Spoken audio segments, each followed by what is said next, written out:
An ugly, pathetic otaku named Gorou gets ice-skated by some strange man on the street only to be reincarnated as a child of his favorite actor. However, he doesn't get to enjoy living with his mother for long due to a fan stabbing her to death in cold blood. Now, he must uncover the mystery behind the murder and kill the man responsible for his mother's death. At the hospital, a nurse catches the lolicon Dr. Gorou jacking off to a pop idol named Ai Hoshino. Some time ago, one of his unfortunate patients, Sarina, introduced him to the world of idolism. From that day onward, he has been a die-hard fan of the cutest model in the modern age. After listening to him obsessing over a 15-year-old girl, the nurse reveals that Ai is going on a hiatus. Unexpectedly, she comes to the hospital along with the agency president Ichigo Seidu for some ultrasounds. As it turns out, the perfect pop idol adored by the world got knocked up by a mysterious someone. Gorou also drops another nuke on them, revealing that Ai is carrying twins. After some discussions, the two of them encounter each other on the rooftop for Ai's final verdict on the situation.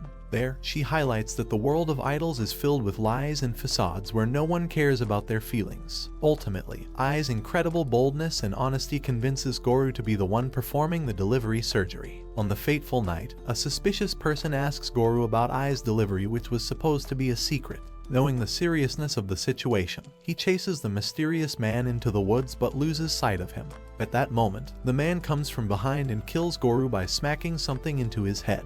As he draws his last breath, Gorou wishes to be reborn as an idol child, much like Sarina's dying wish. The very next moment, he finds Ai's hand as a newborn child named Aquamarine Hoshino alongside his sister Ruby. After a few months, Ai steps out of her hiatus and back into the field of idols with the help of Ichigo's wife Miyako, who agrees to babysit the both of them. During this time, Aqua realizes that his sister Ruby has also been reincarnated into a new body. This becomes more clear as he finds her talking smack to all the Ai haters online. Surprisingly, Ruby's enthusiasm for Ai is similar to that of Sarina, but to him there ain't any way in hell that they are both the same.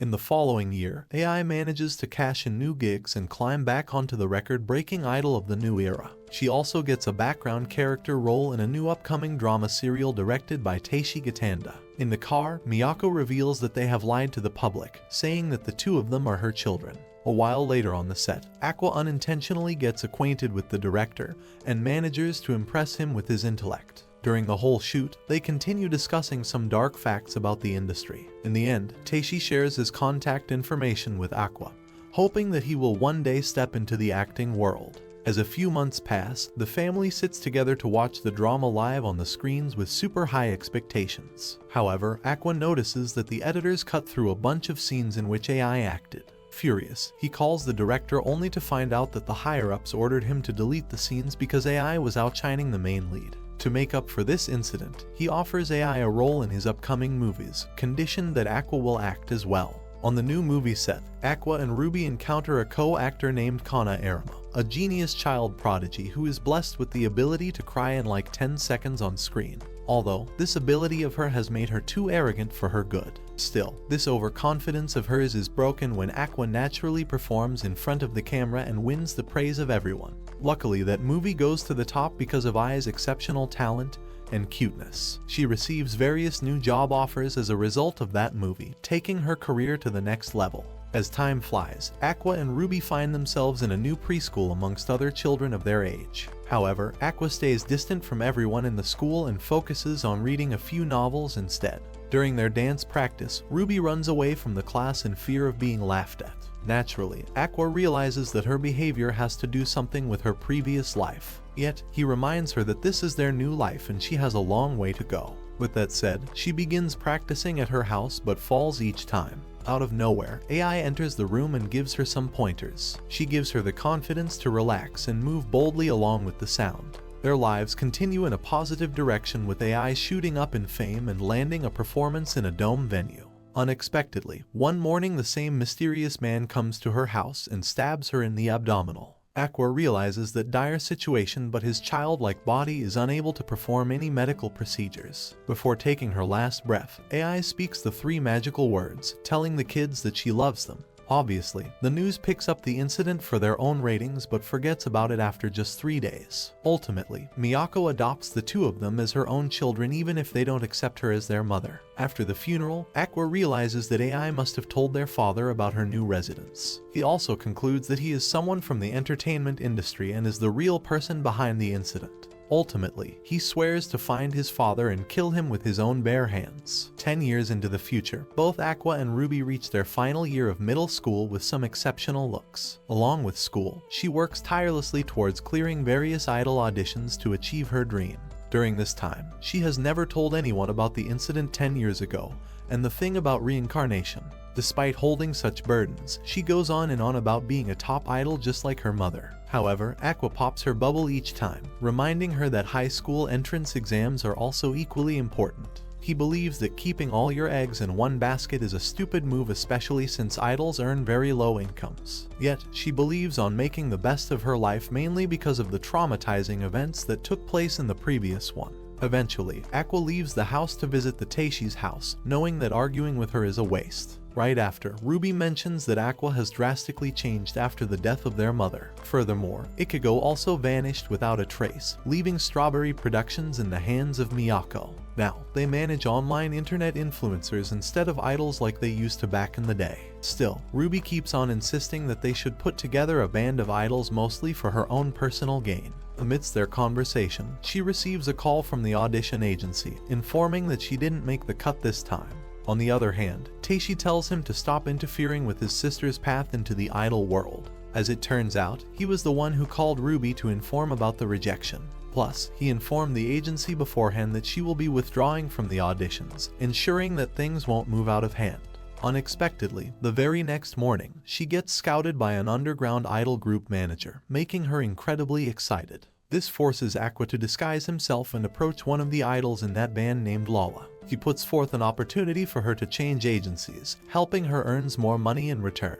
She succumbs to his manipulations and reveals most of the dirty things about their group. Afterwards, Miyako takes the same stance as Teishi, strongly mentioning that he's overprotective. Yet, Aqua remains vigilant in his path and reveals his plan to destroy the idol group before Ruby joins it. To avoid such outcomes, Miyako decides to relaunch their own idol band. She signs Ruby as their first idol, which will also allow her to join their high school's performing art department. Later that day, Aqua goes to Teishi's house as per usual routine. Apparently, he has been an apprentice of Teishi ever since the death of his mother. Although due to his age, he can only work on behind-the-scenes things like editing and stuff mainly because of his age. Amidst the process, Teishi begins advising him to continue his acting career. However, Aqua doesn't really give a shit about acting since all he wants is to find out about his father and give him the same pain. Furthermore, he doesn't want advice from a middle-aged douchebag still living with his mother. Unfortunately, Teishi can't take a cue and so he continues ranting about pursuing dreams. The moment Aqua is about to say something important, Teishi's mom appears and asks them to get ready for dinner. After a few days, the two siblings begin their high school journey with Ruby in the performing arts department and Aqua in the editing department.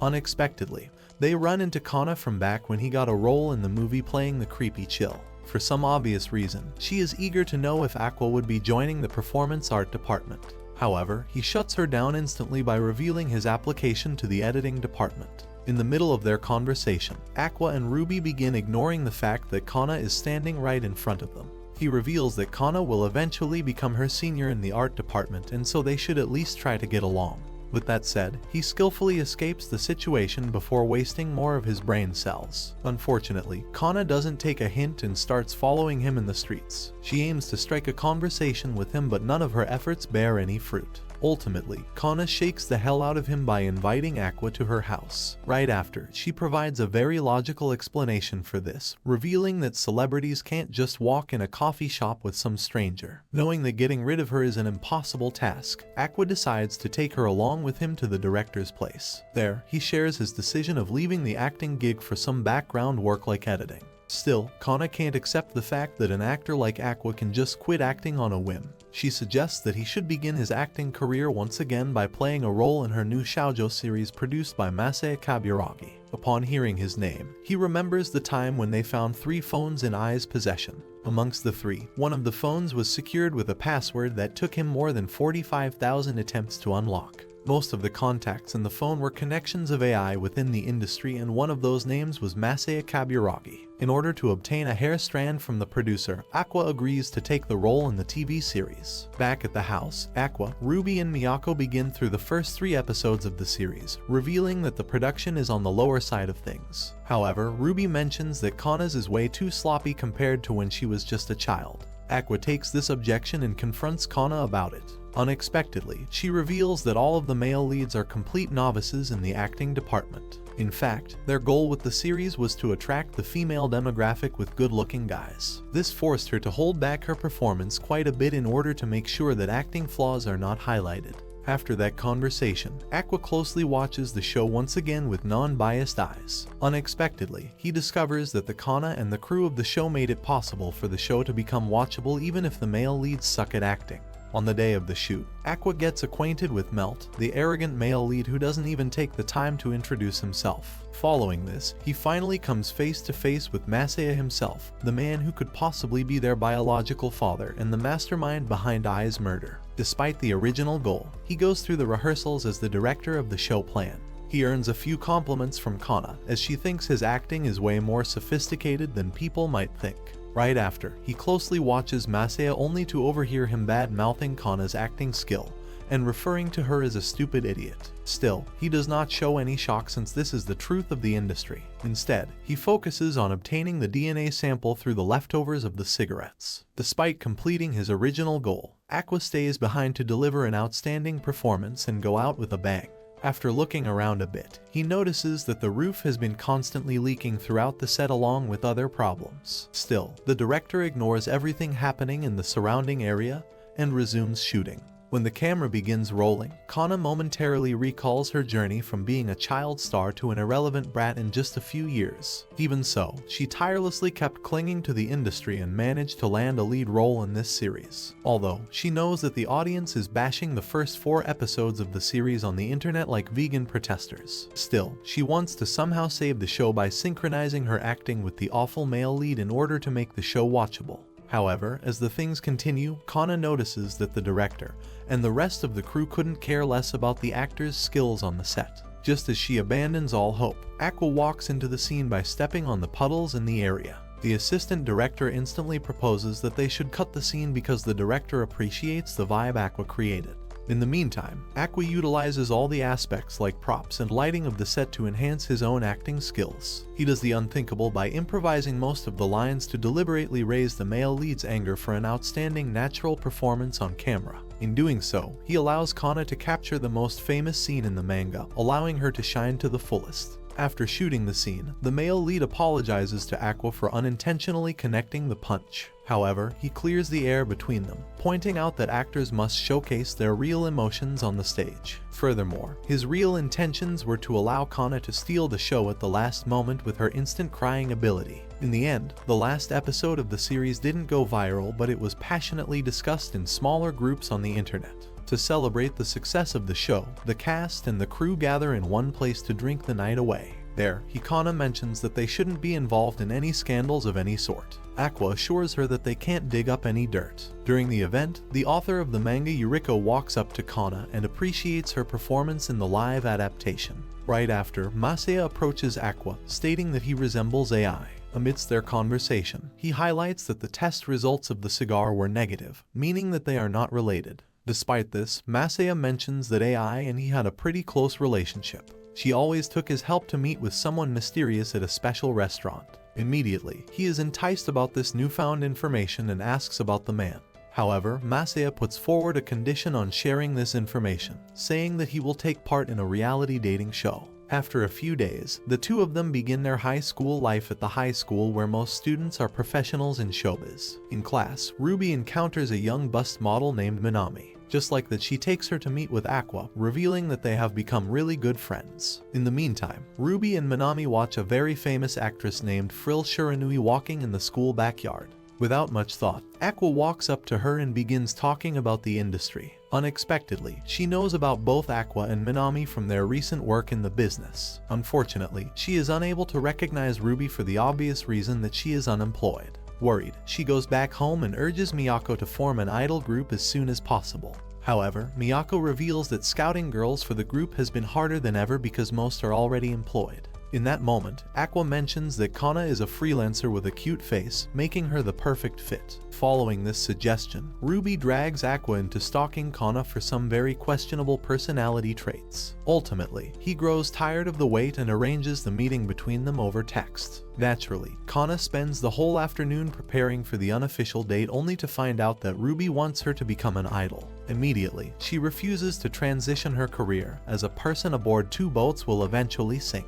However, Aqua goes down on his knees and begs her to join the group. Back at Strawberry Productions, Miyako shows her amazement on the fact that Kana agreed to join their agency. Without any hesitancy, Aqua reveals that Kana is your run-in-the-mill pushover that would succumb to anyone. Later that day, the 2 girls jump on their screen to watch Aqua skillfully play the nice guy act on the new dating show.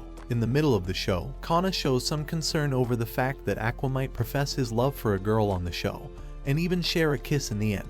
Working on the computer, Miyako mentions that Kana might have to kiss someone further in the future as an actress. Meanwhile, on the set, Aqua begins getting tired of playing the nice guy and agreeing with everything the girls say. He goes over the fact that reality shows have directions rather than scripts to help the actors. A while later, one of the girls on the show, Yuki, begins having a chat with our boy. She forces him to admit that he can't get over a love relationship from some time ago which is hindering his dating life. Out of nowhere, Yuki invades his private space, revealing that the camera is recording their conversation and it will be used in the show. Ever since that day, Ruby starts feeling more bored, mainly because Aqua is busy shooting the new show. Eventually, she goes to Kana, the freelancer who has been unemployed for the majority of her career, for advice. Without any reluctance, Kana highlights the fact that Ruby is a dumb fudge who needs to study hard for college. To further go down the rabbit hole, Kana reveals that idols usually retire early in their career, which forces them to take up another job.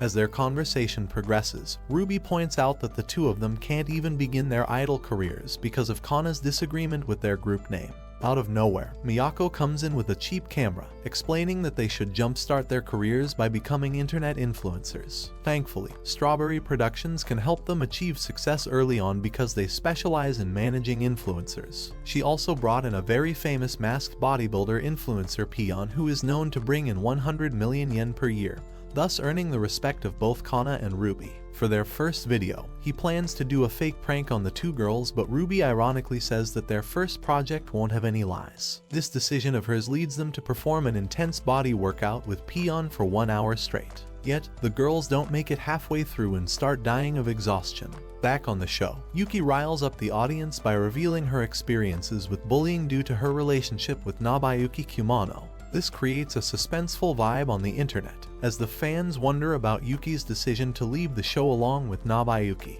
However, in reality, Yuki reveals that the statements on the show were nothing more than exaggerations of the whole truth. Moreover, she can't leave the show in the middle of the season because of the contract. Ultimately, the cast moves over the whole drama and decides to eat BBQ on their young rich streamer's Memcho's wallet. After enjoying dinner with Akane and the rest of the crew, Aqua returns home late and misses dinner night with Ruby. She assumes that Aqua is satisfied with himself for being the ladies' man with some James Bond looks. Little does she know that he is happy with the fact that his young body can allow him to eat as much BBQ as possible. As their conversation progresses, Aqua confidently states that all of his co-actors are much like an open book. Surprisingly, the reality dating show isn't as scripted as he once expected, which allows them to showcase their true nature. After that day, Yuki's seductive nature sparked a love triangle in the series and boosted the popularity of the show across the entire internet. Amongst all the girls, Akane is the only one who hasn't really made a mark in the show. As the head of the agency, the president vents his anger on Akane's manager for her poor performance in the show. Unbeknownst to him, she overhears the entire conversation and promises to bring out the best of herself. In the next shot, Aqua and the others notice that Akane is aggressively trying to be the bad girl of the show. Evidently, Yuki notices this fact and makes it clear that Akane won't be able to leave a mark on the show because of her. After this challenge, the 2 of them fight in a silent battle kept secret from everyone else. In order to meet the expectations of people around her, Akane makes a rash move and unintentionally scratches Yuki's face in the process. Without wasting a single moment, Yuki hugs her and assures that everything is alright between the 2 of them. She understands that the pressure of expectation can make one feel cornered and flustered, which can cause such things. Thankfully, the 2 of them clear all bad blood between them on the spot. However, Aqua knows that this isn't some kind of school fight where the friends just make up. As expected, the internet begins bashing and criticizing as per their usual heartless ways. Initially, Akane strongly commits to Mem Cho's advice to avoid reading the comments of the internet and never apologize. Yet, the comments kept getting harsher and harsher every single day. Ultimately, the comments get the better of Akane, forcing her to jump off a bridge. Thankfully, just before she jumps, Aqua arrives out of nowhere to pull her back and calm her down. Naturally, Akane thinks that some creep from the hood ought to take advantage of her. However, Aqua first reveals himself to calm her down and then mentions that Mem Cho has been looking for her around town. In the end, he was forced to trace down her routine route in order to pinpoint her location. As their conversation comes to an end, he calls her stupid, which makes her cry like a 3-year-old. Right after, the police walk up to the bridge, thinking that some couple is clapping each other in the rain. Back at Strawberry's production, Kana and Ruby have a conversation regarding the recent bashing Akane has been receiving from the world. In the middle of this, Miyako reveals that more than 50 people have committed suicide due to depression. This also forced some of the countries to pass laws, stating that casts will receive special counseling on set. Moments later, she receives a phone call from the police station regarding Aqua's involvement with something. After reaching the station, she compliments Aqua for making the right move and saving Akane despite his usual "I hate humanity" attitude. A few minutes later, Yuki arrives on the scene and slaps Akane on the face with tears running down her face. She and the rest of the cast are incredibly worried that Akane was about to commit such a stupid mistake. Even with all the things happening, Akane says that quitting is no longer an option, especially after such hard work and determination. With that said, Aqua deliberately leaks the story of Akane's suicide attempt to the press club in order to divide the public's opinion. Miyako insists him to stop and constantly warns him about the consequence behind such manipulations. However, he treats this incident as a mere poker game which requires him to raise before the river shows on the table. One by one, Aqua convinces the crew members to release a new version of the story on their social media handle that will counter the director's original intent of pinning Akane as the villain. Later that evening, he confronts the nerdy cherry boy director about staging Akane as the villain of his show. Just like all self-centered fudge, he begins arguing that nothing they did went beyond industry norms. However, Aqua makes him realize that a 17-year-old can't handle much pressure even if she is a professional. With the help of his editing skills and the crew, Aqua works day and night to create their own point of view of the reality dating TV show. Luckily, the video picked up on Mem Cho's social media, receiving 74,000 reposts in under 24 hours. Thus, the internet bashing also dies down a bit, but Aqua knows that it can never disappear for better or worse. In class, Akane rejoins the crew and announces her return for the next filming session. There, Aqua advises her to wear a mask of facade built with nothing but lies that will act as her shield. Immediately, Yuki and Mem Cho force him to describe the perfect girl in his mind for a reference tool. Without noticing, Aqua begins describing the face and soul of Ai's talent, which is instantly picked up by Mem Cho. In order to make him happy, Akane begins researching Ai's character from the moment she stepped into showbiz. Somehow, she even determines the fact that someone clapped her during puberty. Over the following weekend, she steps on the set in character and shocks the hell out of Aqua. Apparently, Akane is a young talent of her agency with the ability to mimic someone's character to near perfection. In that very moment, Aqua loses the ability to think straight or put together a sentence to describe Akane's performance. Thankfully, the rest of the crew comes to her with words of praise that puts off the attention from him. As the show begins filming, Akane portrays the same charisma as I once did, pulling everyone on the set towards her. Due to their girly intuition, Yuki and Mem Cho realism that Aqua has been acting all flustered in front of Akane from the morning. Just to confirm their hypotheses, they begin to tease him about Akane being his type, which makes him blush on the spot. After he escapes from the scene, Akane goes back to being her original self and displays the willingness to become Aqua's girlfriend. The following morning, he asks Kana to skip class with him only to play catch in the park. During their session, he goes over something with the help of her that assists him in sorting out his feelings. At this point, he is sure that his feelings towards Akane are only nurturing because of her ability to portray AI. On the last episode of the show, Akane reveals that she has been deeply researching Ai's character ever since her first appearance on the show. As a matter of fact, she has managed to flush out all the lies, and based on her assumptions, Ai could possibly have a child. Immediately, he realizes that the first-rate actress standing in front of him knows more about Ai than him. At this point, Aqua makes the decision to kiss her on the show and couple up because leaving such a talent alone isn't a good idea. Later at the celebratory event, Yuki and the others surround Akane with questions regarding her dating Aqua. In the meantime, he goes in the back of the restaurant to privately meet with Masaya about Ai's secret scoops. Before that, Masaya mentions that the higher-ups weren't thrilled about him releasing raw footage into the world.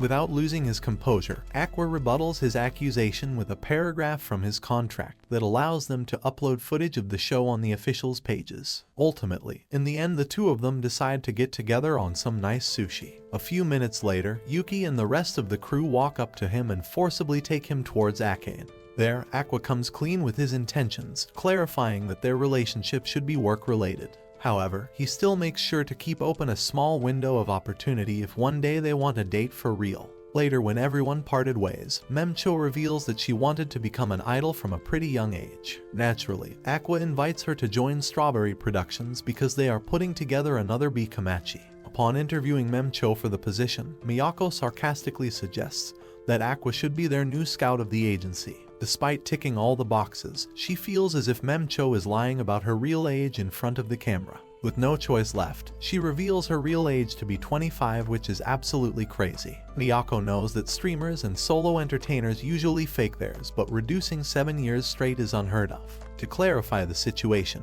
Memcho reveals that her mother worked super hard for her to follow the dream of becoming an idol. However, one day she overworked herself to a near-death experience and got hospitalized in the process. By the time she completed all of her responsibilities, her age had already reached 23. Ultimately, she diverted her passion for idols into the world of streaming and managed to gain popularity by faking her age. Suddenly, Ruby enters the room with a furious attitude, thinking that Miyako might reject Memcho's application to the group. Even Kana sympathizes with her because of their relative experiences in the industry. The two girls speak in favor of Memcho joining the agency, which in turn forces Miyako to agree. With that said, the three of them begin uploading more videos on their official page and reach the milestone of 10,000 followers. In the middle of the conversation, Kana mentions that they can't produce music videos as of now due to some troubles with hiring musicians. Upon hearing this, Memcho suggests that they should memorize the choreography of the old Bikamachi songs and upload it on social media. Over the weekends, Masaya and Aqua join up at a very expensive 40,000 sushi dinner to be exact for some information sharing.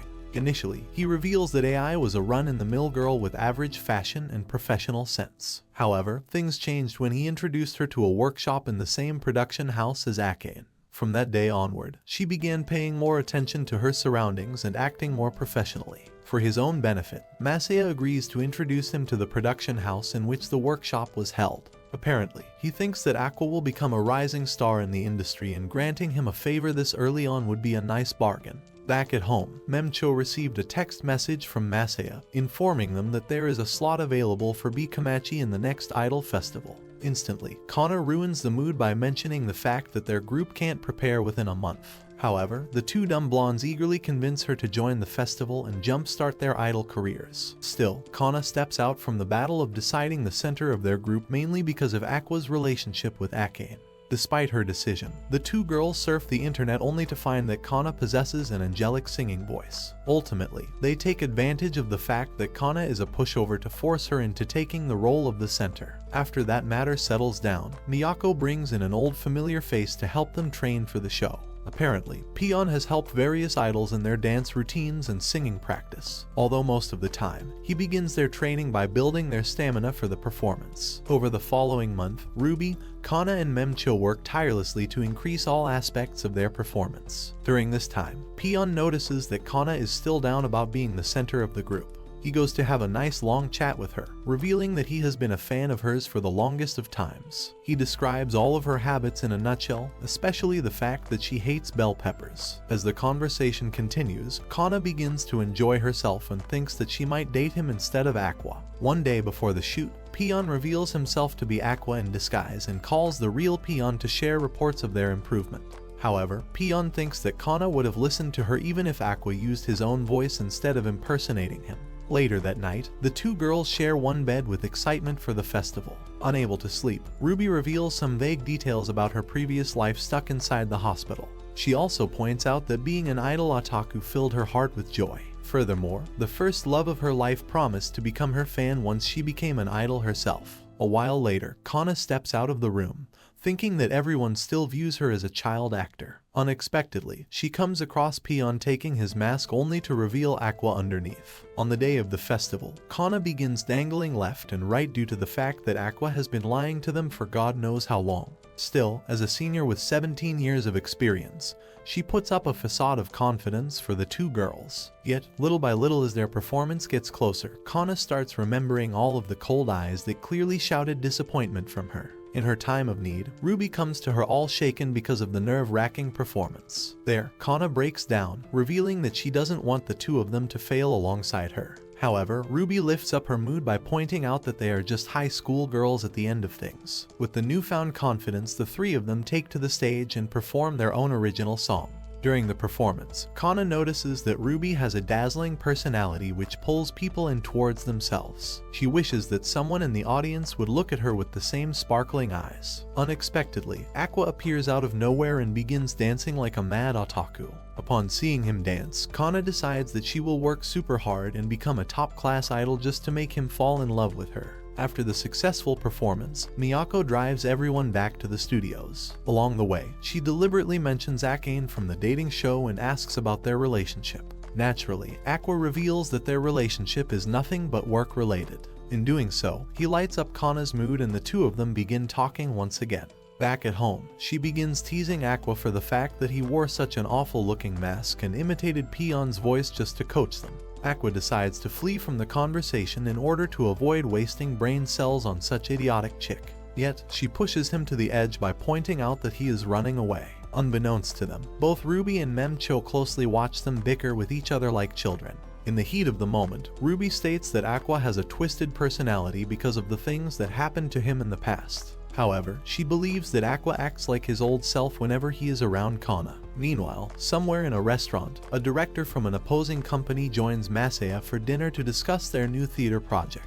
Apparently, they plan to cast Akane from Lalala Theaters to play the role of the princess. However, the cast of some characters will be left entirely on Masaya. As a matter of fact, this little devil casts Aqua as the main love interest of the princess, and Kana as the main princess rival. Their childhood rivalry would spark the scene of battle on stage, which will prove to be an amazing sight. In the end, I would remind you all that leaving harsh comments that you think won't do anything might ruin someone's life. So leave a comment down below about your thoughts on the current industry and do subscribe if you want to see me become an idol.